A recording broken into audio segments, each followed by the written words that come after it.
just having too good a time.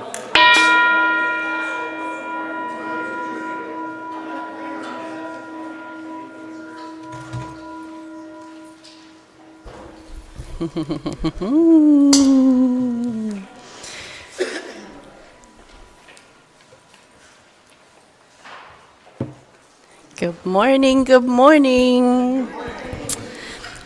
We usually ring the bell to remember those who came before us. The MPUUC tribe who tended and cared for this land for centuries before we moved and enslaved them. We usually talk about the ways we center love and justice as our guides in our daily endeavors, and we always remember our children and our promise to leave them a healthy planet.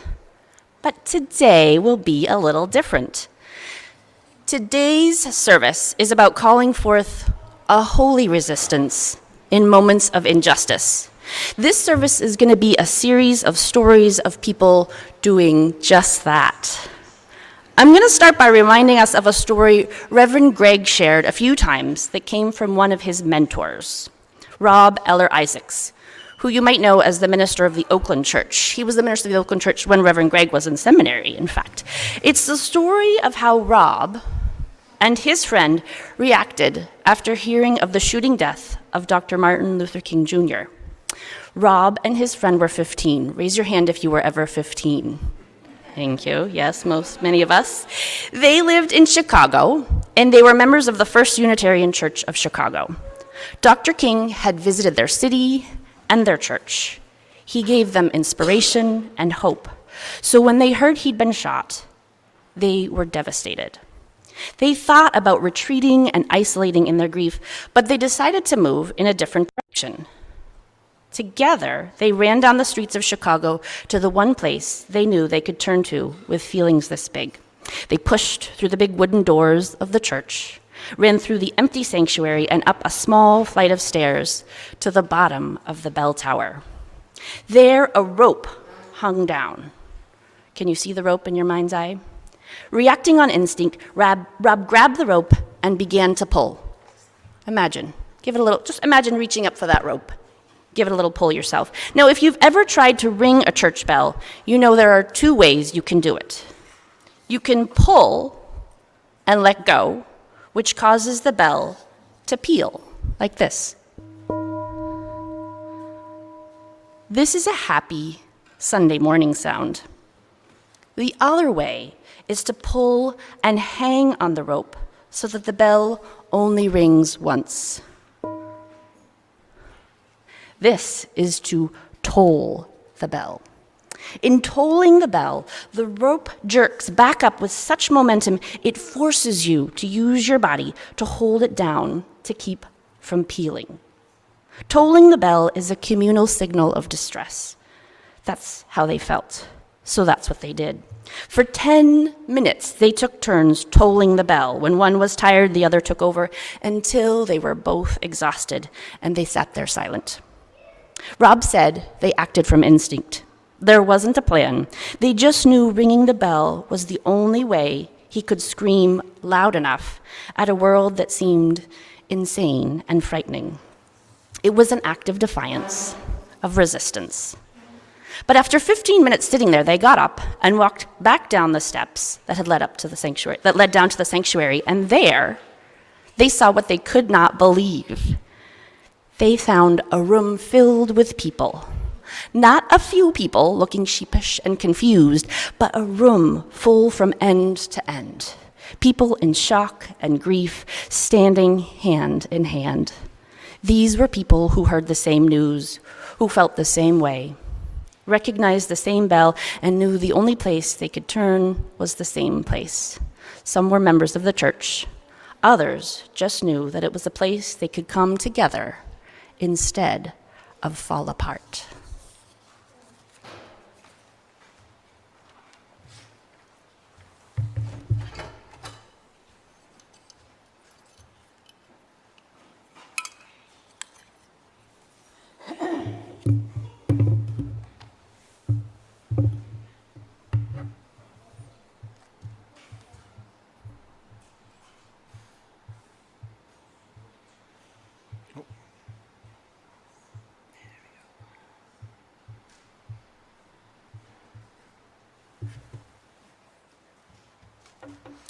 Please stand for the Pledge of Allegiance.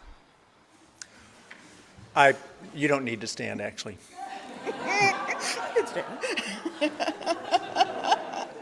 It's amazing how instinctive that is after so many years.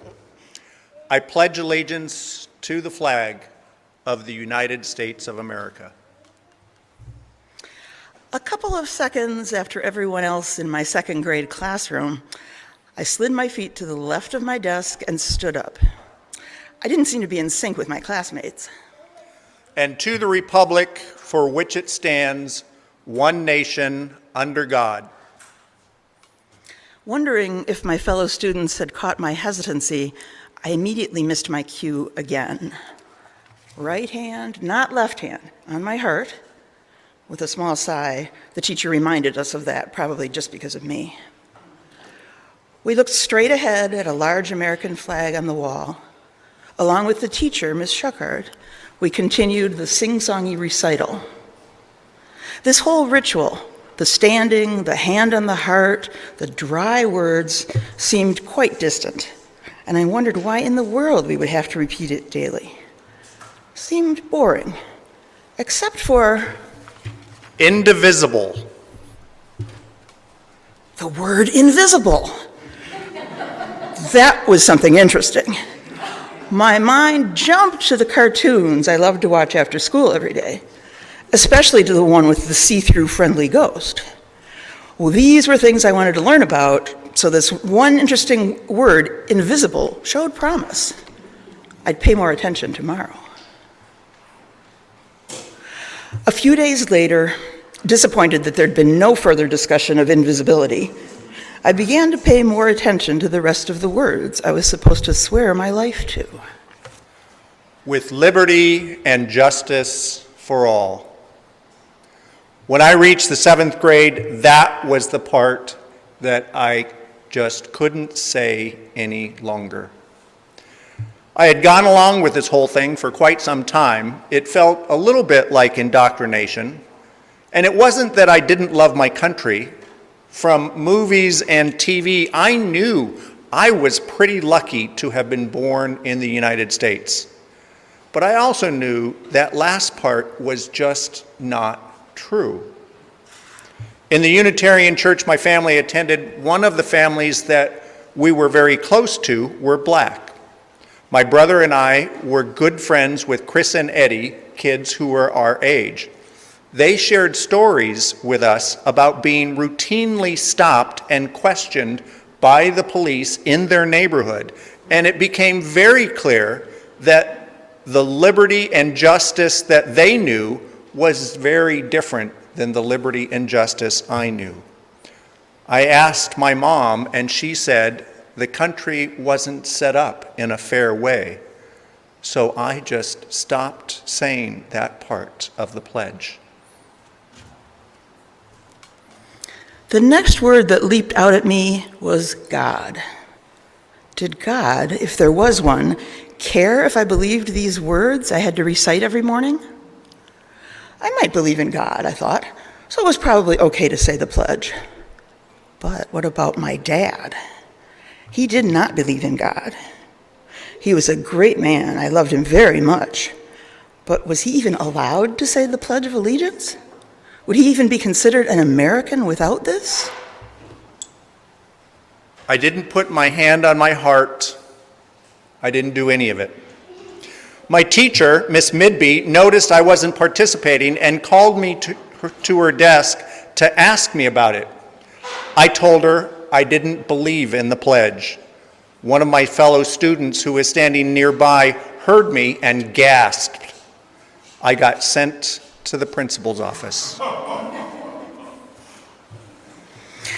There were bound to be other atheists in the country. Were they all considered liars if they said the Pledge of Allegiance and didn't believe in God? I was starting to doubt this entire thing. The principal called my mom and made her come to the office after school for a conference. The principal explained to her how I had refused to say the pledge. My mom nodded her head and looked very concerned. I had to explain why. The principal raised concerns about the influence I might have on the other students. My mom nodded some more. She said that she would make sure that she took care of it, but as we drove home, she told me she was very proud of me.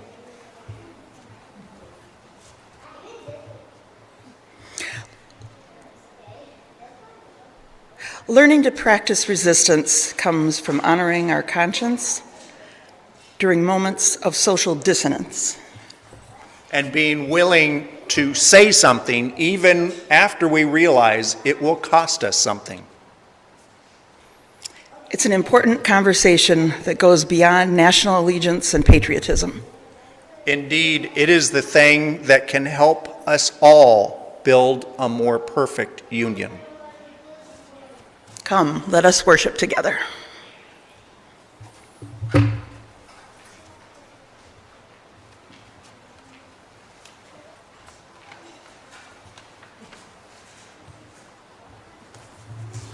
Hello again.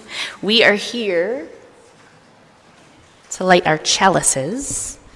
There's some words that are going to appear on the screen. I'm going to invite you to read them with me. They unite us with Unitarian Universalists all across the globe, and you're going to need your hands. So if you didn't pull that rug during the rope during the bell ringing, go ahead and give yourself a jiggle now.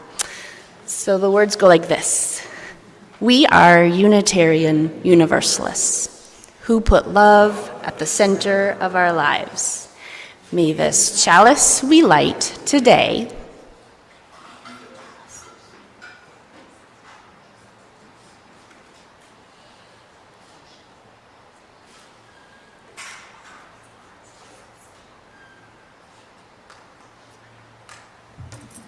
lead us as we explore, share, and play.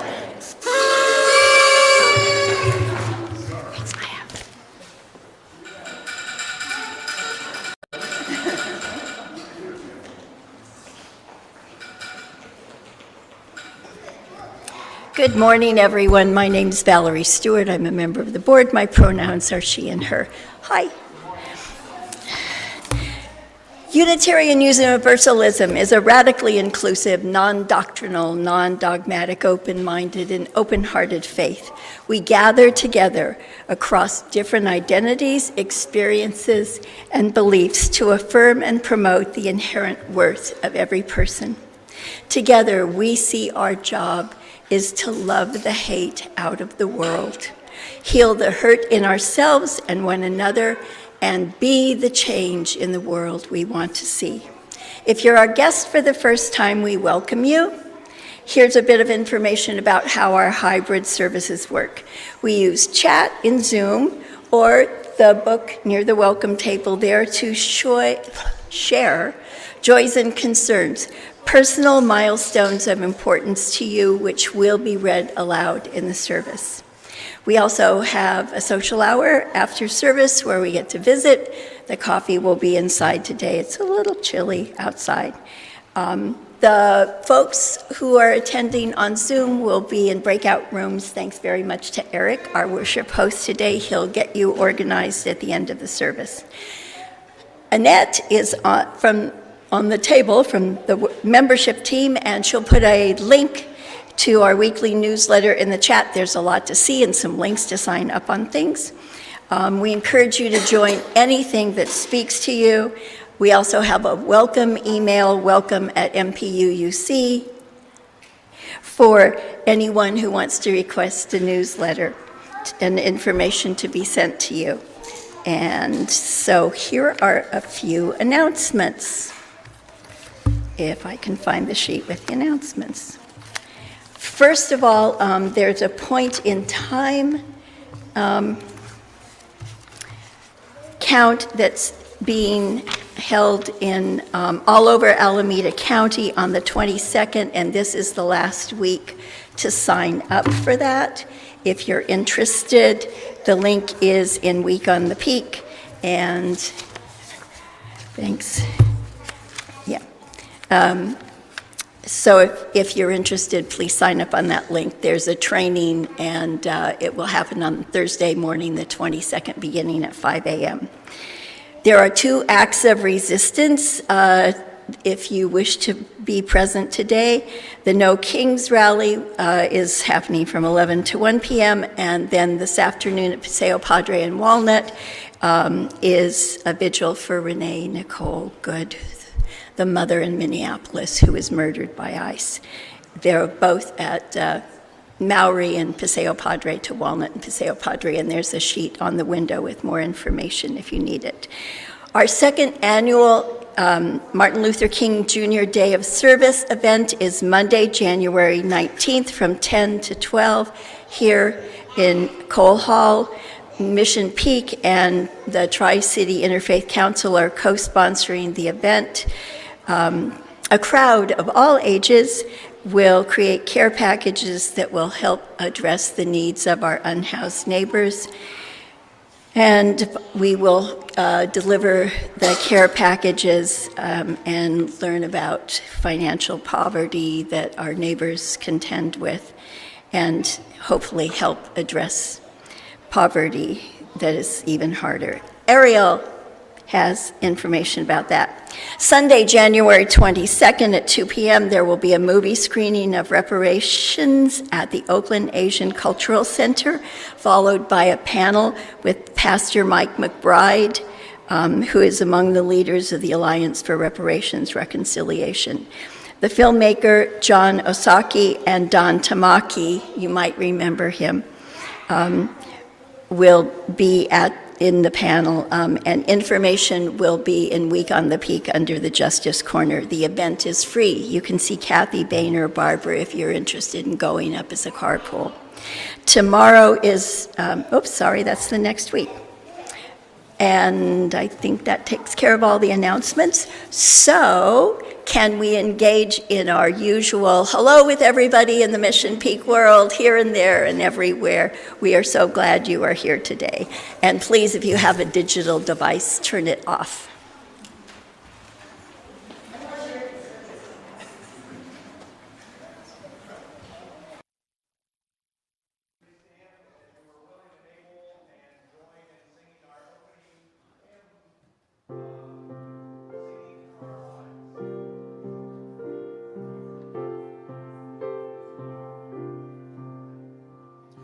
We are a gentle, angry people, and we are singing for our lives. We are a gentle, angry people, and we are singing for our lives. We are the seeking people, and we are singing for our lives. We people, and we are singing for our lives.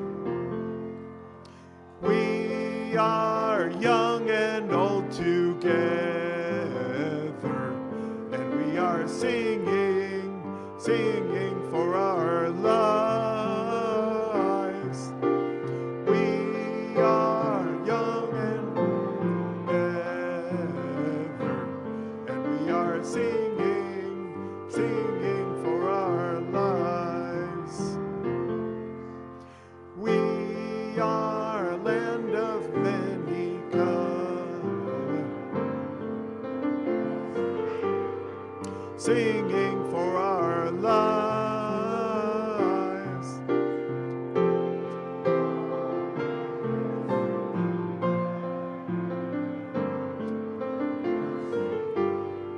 Singing for our lives.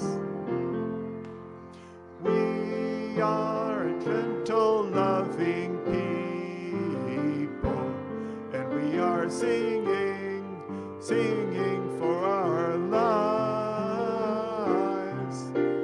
We are loving people, and we are singing, singing for our lives.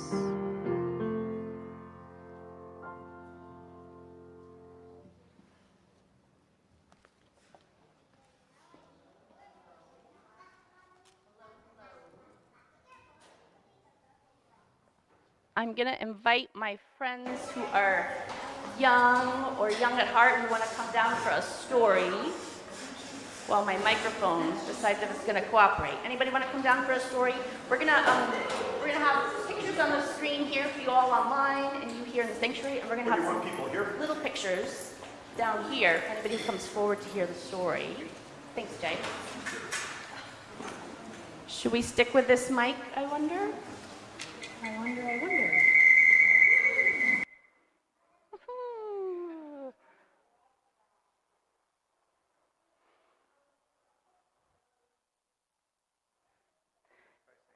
I'm going to say something now. Raise your hand if you'd ever sung that song before. We Are a Gentle, Angry People. Yeah, that's such a pretty song. I love that song. Am I coming in the room? Yeah, thank you. Okay, we have a story for you. Thank you for coming down. We have cushions. This is a story. It's crowded. Make yourself comfortable. Here's one. It's a story called Pride. It's the story of someone named Harvey Milk. Raise your hand if you've ever heard of Harvey Milk. If you haven't heard of Harvey Milk, say the words, Harvey Milk. Harvey Milk. And the story of the rainbow flag. This story was written by Rob Sanders, and the illustrations were by Stephen Salamo. Harvey Milk was an ordinary man, but he had an extraordinary dream. He dreamed a dream that would change history. Harvey dreamed that everyone would have equality, regardless of if you fell in love with someone of the same gender or a different gender. When Harvey was really little, he knew he was attracted to people of his same gender. But he tried to hide it because he saw that people like him were bullied and treated unfairly. He dreamed that one day he wouldn't have to hide his love and that he'd be treated with respect and kindness. With a very strong New York accent, Harvey talked to everyone about his dream. He met many people who had the same dream, who were excited to finally be hearing someone say out loud the same dream they had in their hearts. Many people heard about Harvey's dream. A few agreed, but most did not. But Harvey's dream could not be stopped. He discovered that the best way to change laws was to make new laws. So in 1977, Harvey Milk decided to run for office. He's going to become a politician. He lost a few elections, but he finally won, and he became one of the first openly gay people in the United States to hold a political office. Harvey and his friends planned marches to protest the inequality and unfair laws. And just days before one of the marches, Harvey had an idea, and he wanted to show how everyone was feeling. He wanted to find out if there is a way to make people feel that they belonged in community, something to give people a sense of unity and hope and pride. Harvey knew an artist who worked with fabric, a fabric artist. His name was Gilbert Baker. Harvey asked Gilbert, "Do you have any ideas about how to make a symbol that would unite people?" "You mean like a flag?" asked Gilbert. "Exactly," Harvey said. Gilbert got an idea, and his design quickly came to life. He got lots of fabric and dipped it into large barrels filled with colorful dyes. They cut and sewed until... Harvey and Gilbert and other activists created an amazing flag. It had 8 colorful stripes, and it was a flag that Harvey believed could give people hope. And on June 25th, 1978, the flag was unfurled and became part of the Pride March. Side note, on June 25th, 1978, I was 10 days old. This flag and I are about the same age. The flag led the march. It was in the front of the march, right? It was bright and beautiful and unique as each person who walked behind it. Harvey and the people asked for equality. They asked for freedom to love whomever they pleased and to be treated fairly. Do you like to be treated fairly? They hoped the march would make a difference. Harvey was proud of the flag, and he was proud of himself, and he hoped the flag might help other people feel proud as well. So the flag was 5 months old, and I was 5 months old, and it was the morning of November 27th, 1978. Harvey and the mayor of San Francisco were gunned down in San Francisco by City Hall by a man who wasn't able to accept people like Harvey. The flag did not fly on that very dark and very sad night. Instead, many thousands of people marched silently through the streets of San Francisco, and people more than ever wanted their light to shine in honor of a dream. One of the people who sang that night was a woman, an activist by the name of Holly Near. She had driven all day long to get there at that vigil that night. The whole time she drove, she tried to imagine a song that could help people continue to feel pride in the dream that Harvey had now that Harvey had died. The song she came up with was Singing for Our Lives, the song we just sang. That night, the first time she sang it, she used the words, "We are gay and lesbian people, and we are singing for our lives." She wrote those words because she knew it would be the first time for many people in the crowd to say such a thing and not be afraid. It was a song of pride and resistance, just like the flag was a symbol of pride and resistance. Over time, Holly Near changed the words to the song to say, "We are gay and straight together," because she also knew that for some straight people, it would be the first time they could say in public that they supported gay and lesbian people without being afraid. Now that could have been the end of Harvey's dream. And the colorful flag and the song and the hope that people could be who they were without fear. But it wasn't the end of that dream. More rainbow flags were created. Some of the colors changed. 8 stripes became 6 stripes. But the meaning of the flag did not change. It was a flag of belonging and equality. It stood for hope and pride. In 1994, how old were you then? I was 15. In 1994, Gilbert Baker created another rainbow flag. This one was even larger. It was a lot larger. And it was a mile-long flag. Can you imagine? And they carried it with 1,000 people holding it up, and they carried it along 22 whole blocks from the Stonewall Bar in Greenwich Village to Central Park, where the New York Pride Parade was beginning. People were excited, realizing that in just 25 years, they had gone from being a persecuted minority to being a proud part of society. More rainbow flags were made. Some were printed on bumper stickers and T-shirts. Others were hoisted onto lampposts. One was hung in the Museum of Modern Art in New York City. Soon, the rainbow flag was hanging in other countries like Brazil, England, Israel, Russia, Singapore, and Turkey. Today, there are many different versions of the rainbow flag, signifying proud around a variety of orientations besides being heterosexual.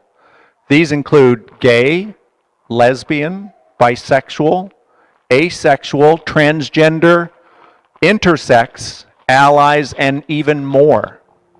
The rainbow flag is now unfurled on farms, in suburban towns and cities.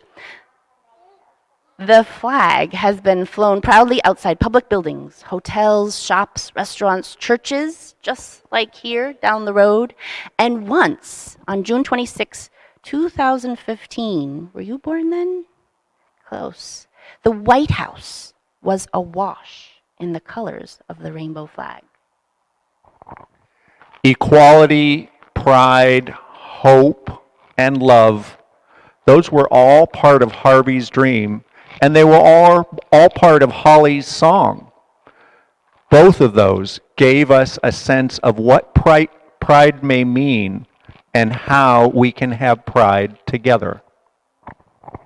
And now, if you will please rise and sing a little song as the kids and I head off to our classroom down in room 1. I'll meet you at the Heart out on the sidewalk.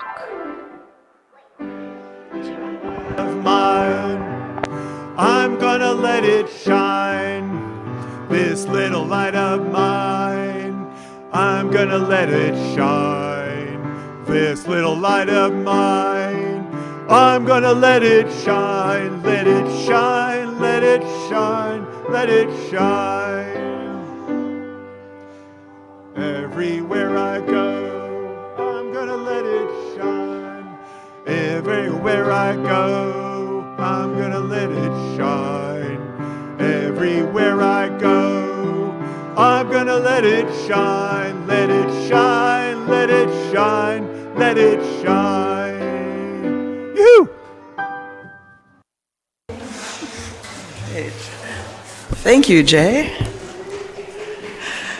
So this is our Share the Plate Sunday for the month, and I am delighted to say that our recipient this month is PFLAG, the Fremont chapter, Parents and Friends of Lesbians and Gays, and we have the president of the chapter here with us today, Amaya Wooding, who's going to tell us a little bit about it.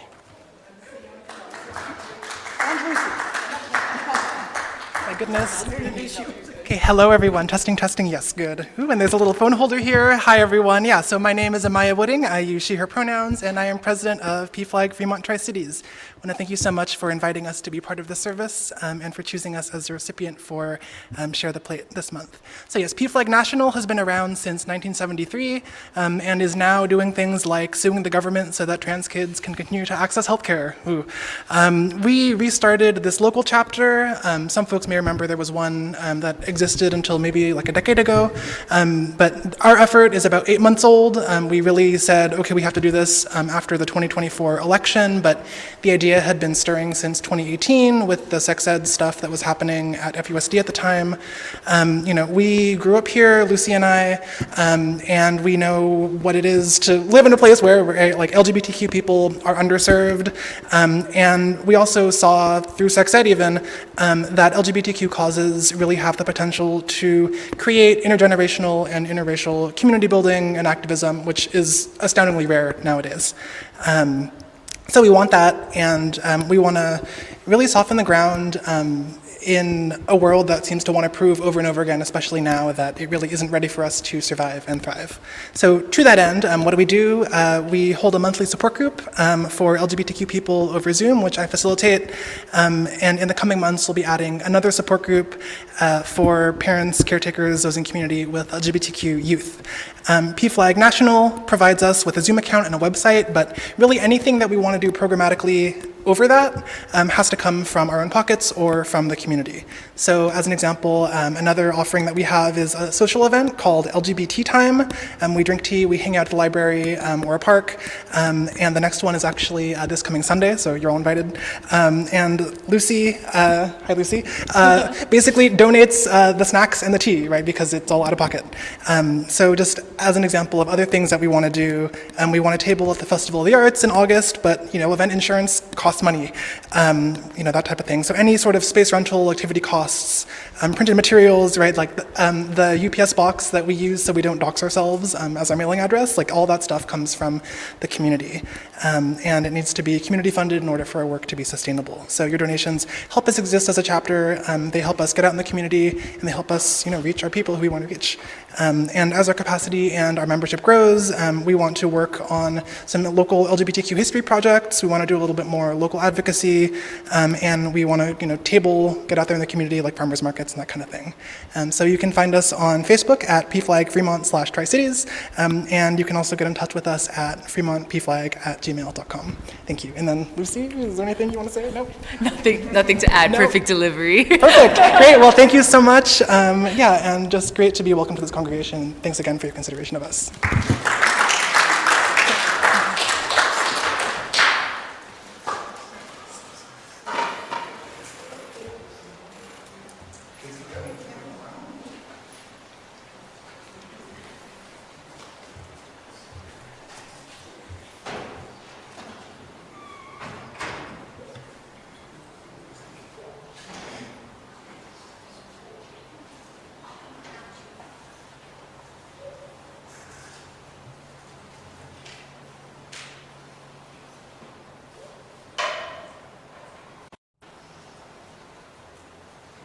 There we go. So please donate generously to PFLAG if you're able, in one of the ways listed on the slide here. You can make a check out to MPUUC, but put PFLAG in the memo line. You can mail a check. You can use the QR code in the order of service. You can drop an envelope in the Mission Peak UU mail slot. Or you can pay online, as indicated in your order of service too. And so we'll be collecting all month for PFLAG. And if you are making a pledge donation, make sure you indicate that on your check.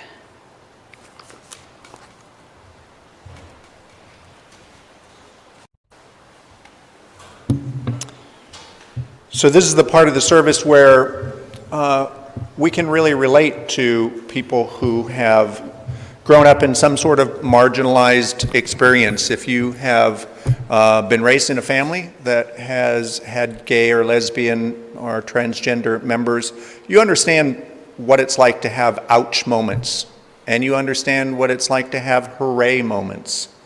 And those moments are made better when we have people surrounding us who love us into our best selves. That's what we do here. This is Joys and Concerns. If you have a joy or concern that by sharing with this community might bring healing or hope or a sense of solidarity, we invite you, if you're with us online, to type it into the chat. If you are here in Cole Hall, there is a little book back there. You can write your little joy and concern. It's really just to call people into a sense of prayer and solidarity with you, that you will know that you have people. We are all one another's people. We are going to have a time for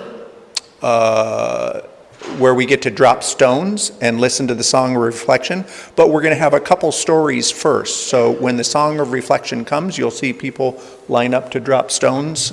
These are just personal prayers that we offer in silence. And of course, if your concern is too tender to share with this community, I would love to have a conversation with you, as would Reverend Barber, or really anyone here has an open, caring heart. So welcome to this community and this time together.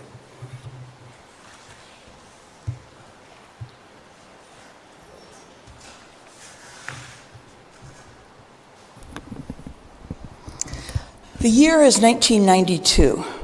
The city, Sarajevo.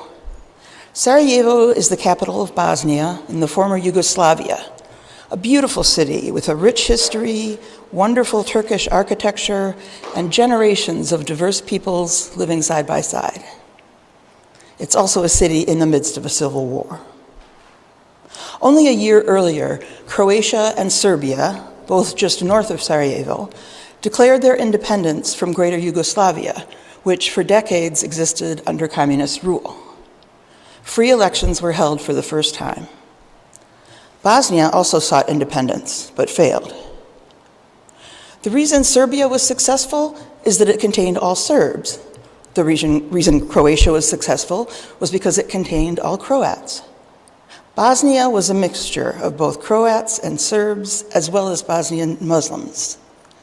Each of those factions tried to claim large chunks of Bosnian territory on behalf of their religious or ethnic identities. The result was a civil war, and Sarajevo was in the middle of it all. As happens when your city is under attack, people watched out for one another. They helped get the food and medicine that was needed. They helped in the chores of life, and they helped provide what comfort and protection they could. But supply chains were interrupted and food became scarce. An epidemic of hunger reigned throughout the city. For many people, getting from one day to the next was the most they could hope for. Different political leaders tried to take advantage by instilling fear and spreading hatred for citizens who belonged to different religions and ethnic groups. Suspicion grew. No one felt safe. One afternoon at 4 p.m., a long line of people waited outside the bakery, hoping to get what little bread was being made. Without warning, a mortar bomb dropped in the center of that line. 22 people perished in the fiery explosion. The tragedy was etched into people's memory like the crater was etched into the street. Hope died for almost everyone who witnessed that moment. But one man, a musician, a middle-aged cellist with a bushy mustache who played for the Sarajevo Orchestra, was different. He too felt the desperation of war. When the opera closed because of the violence, he lost his job. He knew hunger. He knew it could have been him in that breadline. But still, he imagined how things could be different. The following day, at exactly 4 o'clock, this one man, Vedran Smilovic, took a cafe chair and placed it in the heart of the crater left by the bomb. Dressed in formal evening clothes, he brought his cello and played in front of the bakery where many of his neighbors had perished. Smilovic played Albiani's moving Adagio in G minor. Perhaps he chose it because it was written using music found on a scrap of paper found in the ruins of Dresden after the Second World War. The music had survived the firebombing of the concentration camps. Something, he thought, must survive. Some beauty must triumph over the horror. Vedran Smilovic played the same piece every day at 4 o'clock for the next 22 days. He played this piece on his cello amid sniper fire and bombs falling all around him. One performance for each person who died.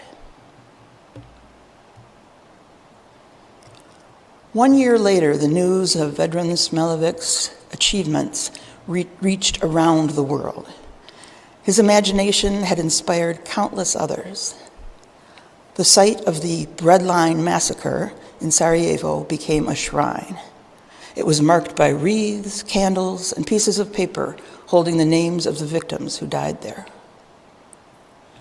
1 year from the date of the bombing, Joan Baez, the first major Western artist to visit Sarajevo since the bombing started, sang Amazing Grace, with Smilovic accompanying her on his cello.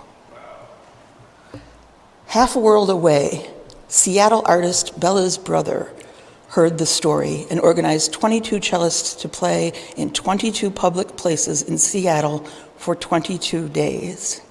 And on the final day, all 22 played together in one place in front of a store window that displayed burned out bread pans, 22 loaves of bread, and 22 roses. People came, newspaper reporters and television cameras covered the story.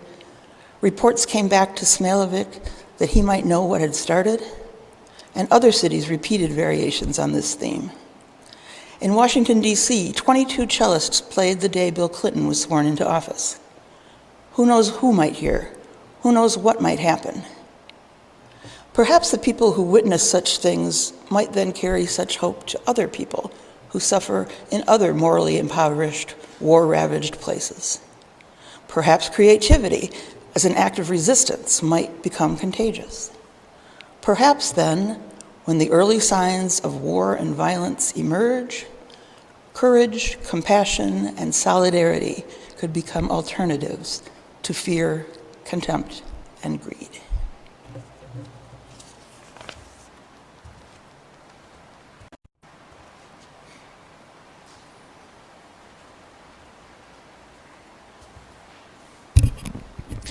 Now we will have our song of reflection, a time of internal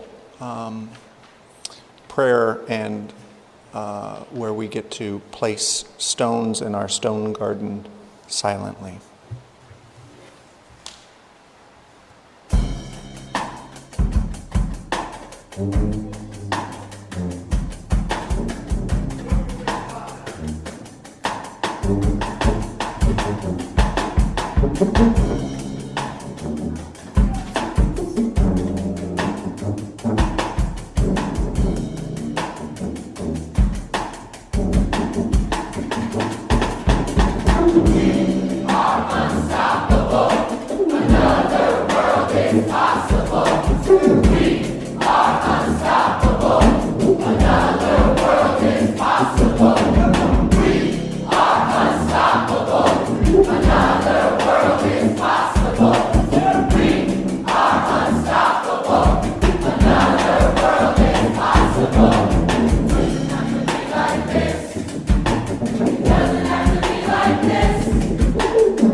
And sorrows that are alive in our hearts today.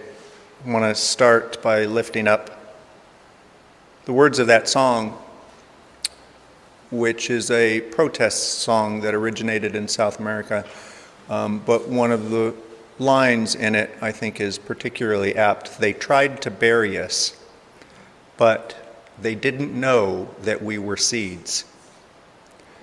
That's how resistance grows, when we recognize that we are being tended to and cultivated by the people around us. Hearts are heavy this week for the news of Renee Good and all of the people in Minneapolis and people around the world who are feeling the experience of being terrorized, of understanding that this is a show of brute force and not a home is ready for you.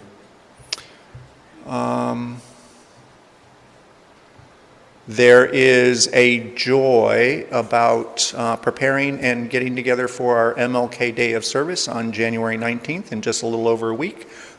People have asked how they can contribute. I will say we are accepting donations for that, but talk to Ariel first. Make sure that you check in with her so that we know what to get.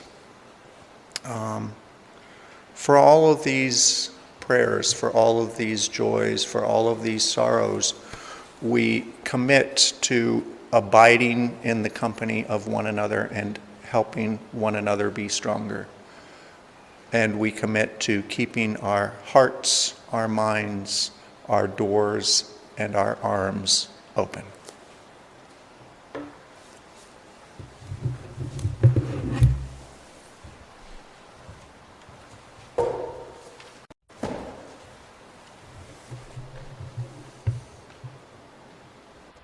So again, and we don't want to piss anybody off. This is not a very political song. It is called "All You Fascists Bound to Lose." 1, 2, 3.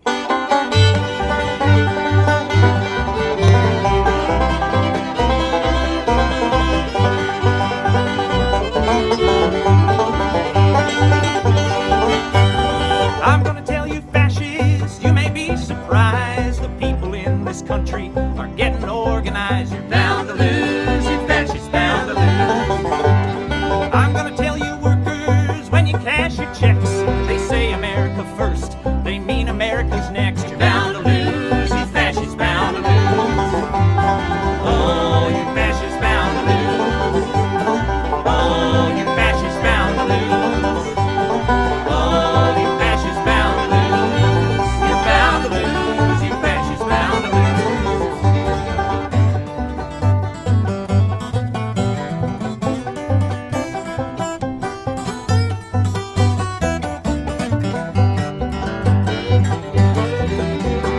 People of every color marching side by side, marching through these fields where 1,000,000 fascists died. You're bound to lose, you fascists bound to lose.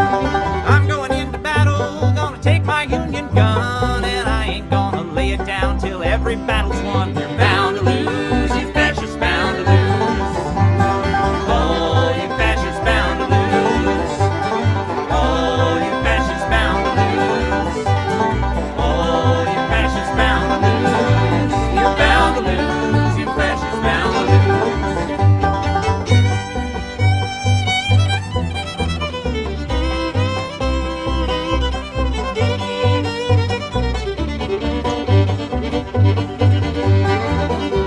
Race hatred cannot break us, but I'm learning quick. My children won't be fooled by your poison rhetoric. You're bound to lose, you fascists bound to lose. Here comes a big machine surrounding all your hate, forcing it to surrender. Now let's get this straight. You're bound to lose, you fascists bound to lose. Oh, you fascists bound to lose. Oh, you fascists bound to lose. Oh, you fascists bound to lose. You're bound to lose, you fascists bound to lose. One more time. Oh, you fascists bound to lose. Oh, you fascists bound to lose. Oh, you fascists bound to lose. You're bound to lose.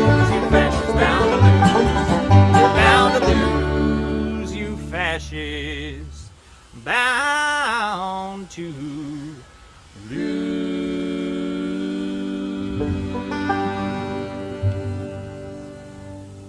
Thank you.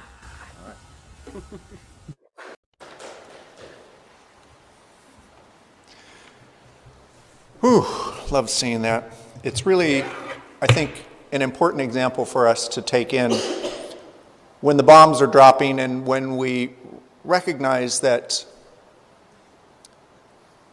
acts of meanness are specifically intended to disorient and terrorize us. Things like making music and having fun are acts of resistance. Up until the 1960s and 70s, people with disabilities had no choice but to live their lives in the margins of society because that is the only space that was built for them.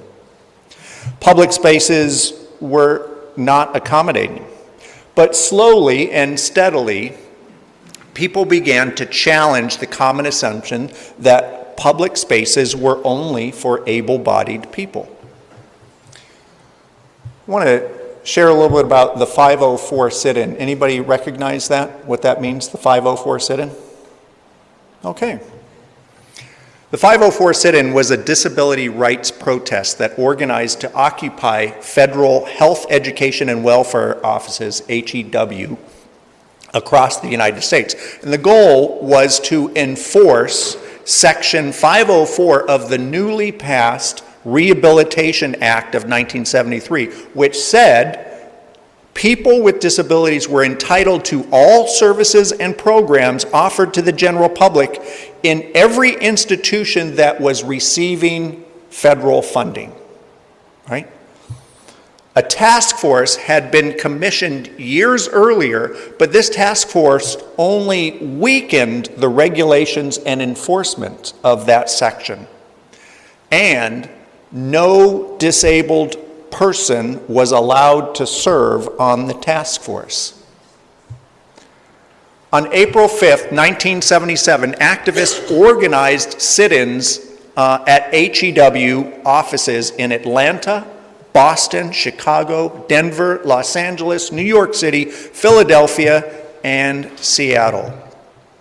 The two most noteworthy protests were at the headquarters in Washington, D.C., which was occupied for 2 days, and the San Francisco office, which was occupied for 25 days, the longest sit-in at a federal building to date. Disability activists had grown tired of being ignored and dismissed, having organized letter writing campaigns and lobbying their public officials and doing media campaigns. 500 disabled people and their allies held a rally on Civic Center Plaza in San Francisco, covered on national TV. 150 activists with a variety of disabilities streamed into the federal building at 50 United Nations Plaza.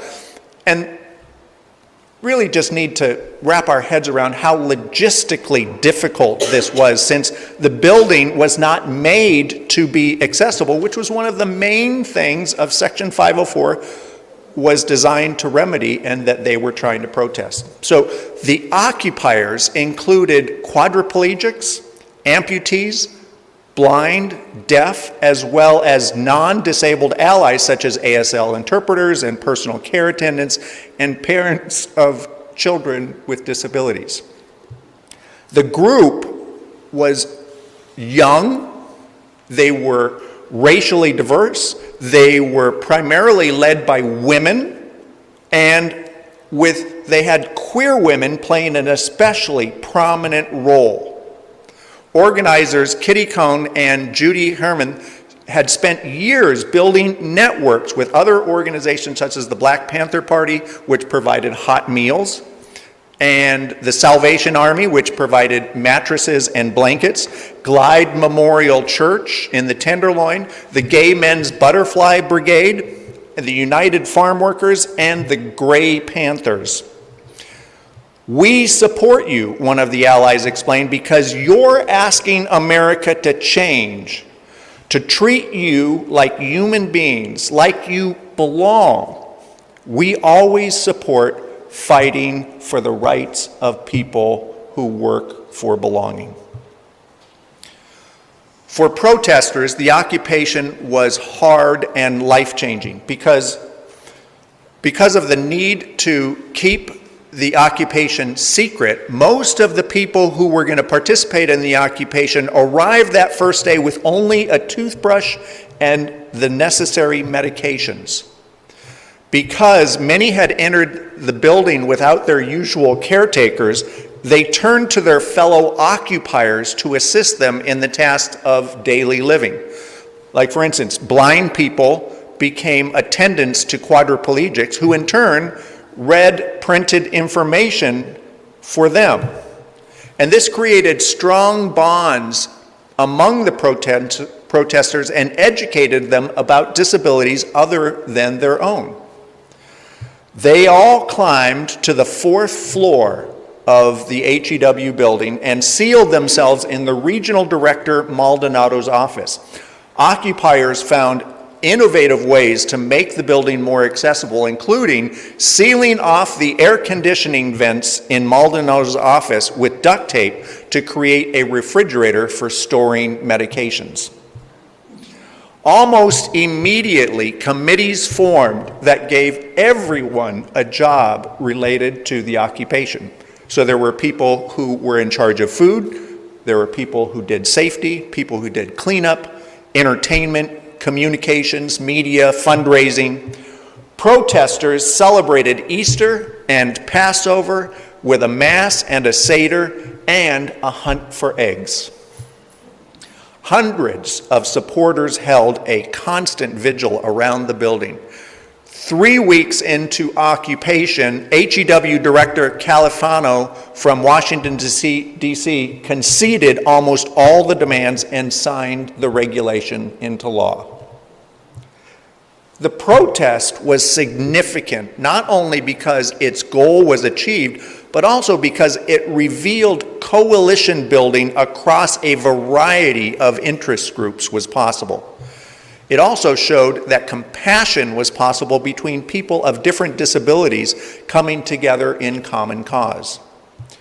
Summing it up later, another participant explained, "It didn't matter if you were mentally, emotionally, or physically disabled. Everyone got the same message. We are all beautiful. We are all powerful. We are all strong. We are all important."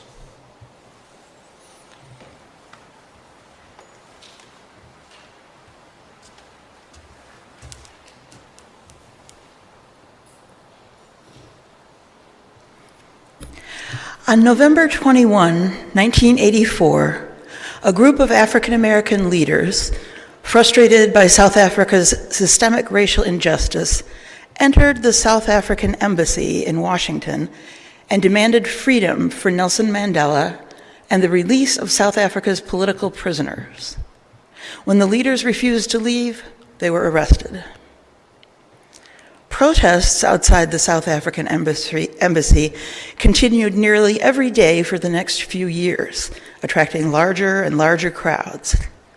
Over time, there was increased media attention as the list of those arrested included 25 members of the U.S. Congress and leaders from the U.S. Civil Rights Movement, such as Rosa Parks, the Reverend Jesse Jackson, and Martin Luther King Jr.'s widow and 2 of his children.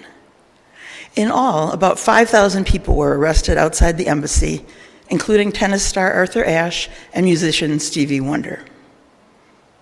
But the Washington protests were only one part of a decentralized but widespread U.S. public campaign to pressure the South African government over its apartheid policies and express solidarity with the South African people's struggle to change their country. Beginning in the late 1970s, a grassroots movement of American college students and faculty across the country started demanding that their academic and civic institutions divest their holdings in companies doing business in South Africa, and that pension funds and banks divest any South African assets. The divestiture movement, in part, was a response to the 1976 uprising by the youth in Soweto and the massacre of protesters by the South African police. By 1988, more than 155 academic institutions had fully or partially divested from South Africa, including the University of California, which withheld some $3 billion from the country. In addition, by 1989, 26 US states, 22 counties, and more than 90 cities had taken economic action against companies doing business in South Africa. US groups also raised funds to help pay legal expenses for South African political prisoners and their families, and organized boycotts of South African sporting events and cultural performances to show their solidarity with the South African people. Many US churches also voiced their protest and found ways to apply economic pressure. The combined force of this decentralized group of American anti-apartheid activists finally pressured the US Congress to pass the Comprehensive Anti-Apartheid Act of 1986, which imposed economic sanctions against South Africa until the government agreed to release Mandela and all political prisoners and entered into good faith negotiations with the black majority. President Ronald Reagan vetoed the measure, but Congress overturned that veto and followed by voting for even more restrictive sanctions. The grassroots efforts to pressure the South African government and raise awareness was so successful that only 5 years after many Americans heard the term apartheid, hundreds of thousands met the newly freed Nelson Mandela in New York at the start of his 1990 visit to the United States. People across the nation flocked to hear his remarks in the US cities on his 11-day tour. NPR journalist Aaron Rath reflected on the mass mobilization. I don't think I saw real political activism until I encountered the anti-apartheid movement, he said. My own church sent a busload of congregants to picket the South African embassy. We all felt like we had a moral stake in ending apartheid and freeing Nelson Mandela. In his own recollection, President Barack Obama, who was attending Harvard Law School at the time Mandela was freed, confessed that watching the anti-apartheid movement restored his faith in the power of people working together on behalf of a larger cause.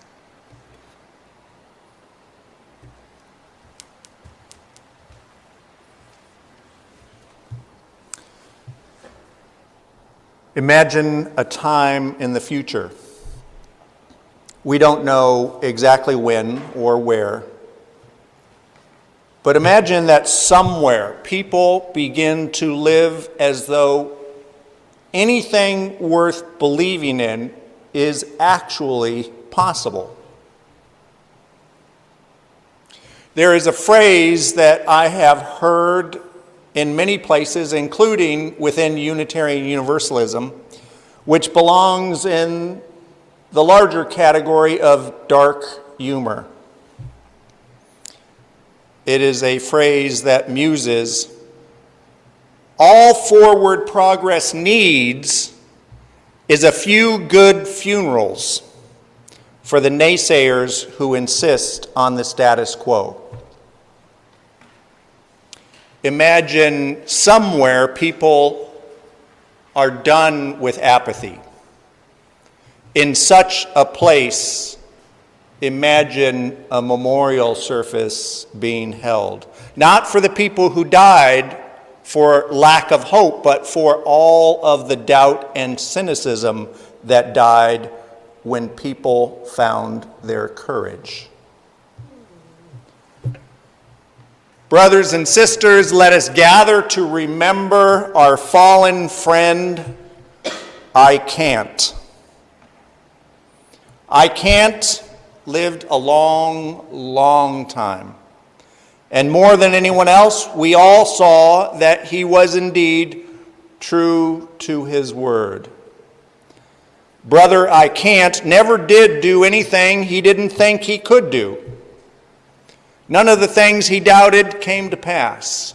And to his credit, he was never convicted of trying too hard or wanting too much. He got, it seems, just exactly what he expected, and to some people's thinking, exactly what he deserved. There were those who thought Brother I Can't would have gone on to live forever, but they were proven wrong.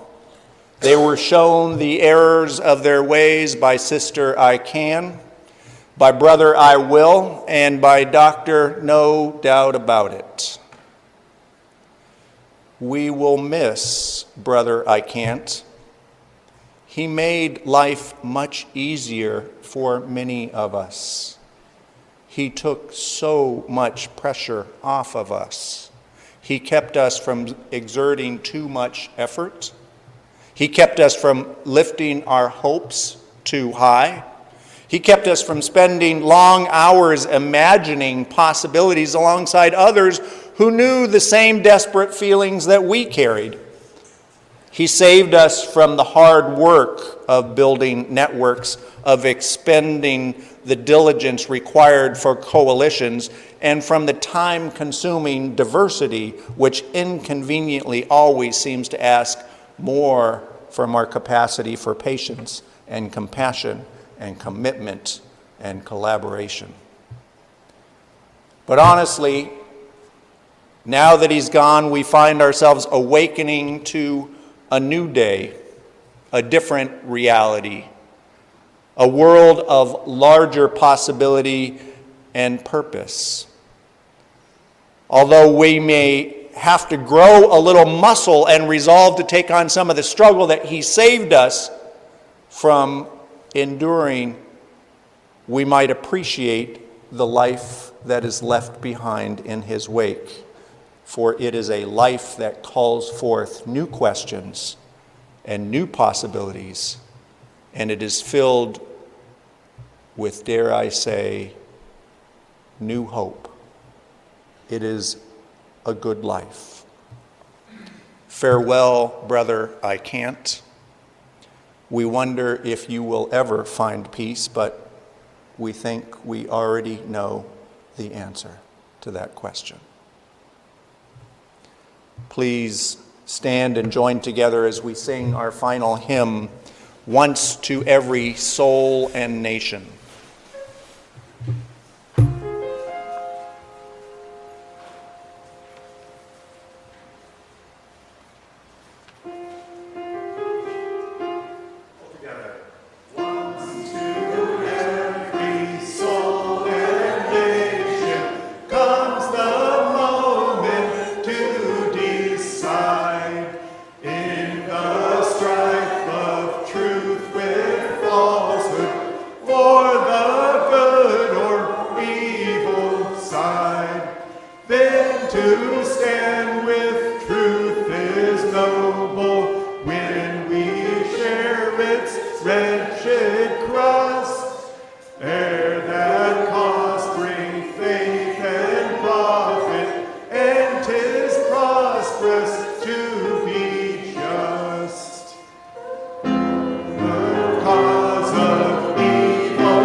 Please join with me in reciting the unison chalice extinguishing words.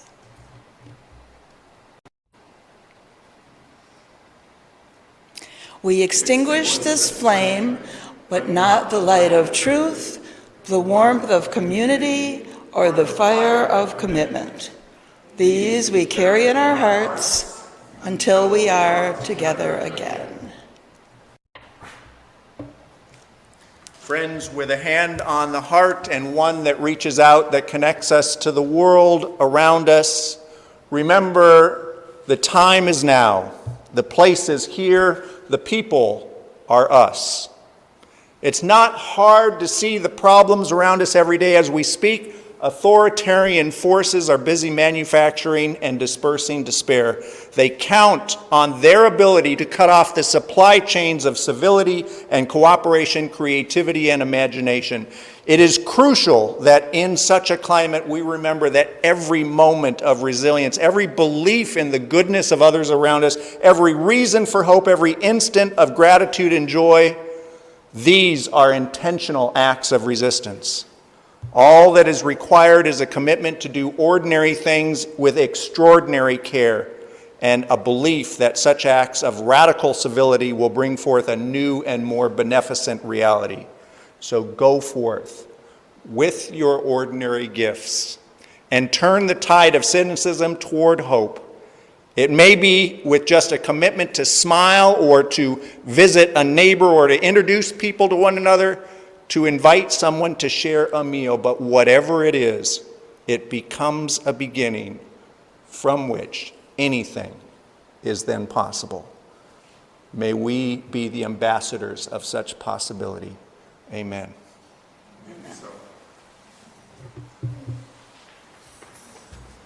And we'll see you all at the protest, which is going on right now.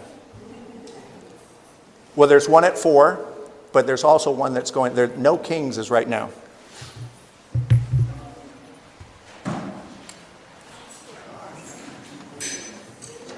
It will be moving.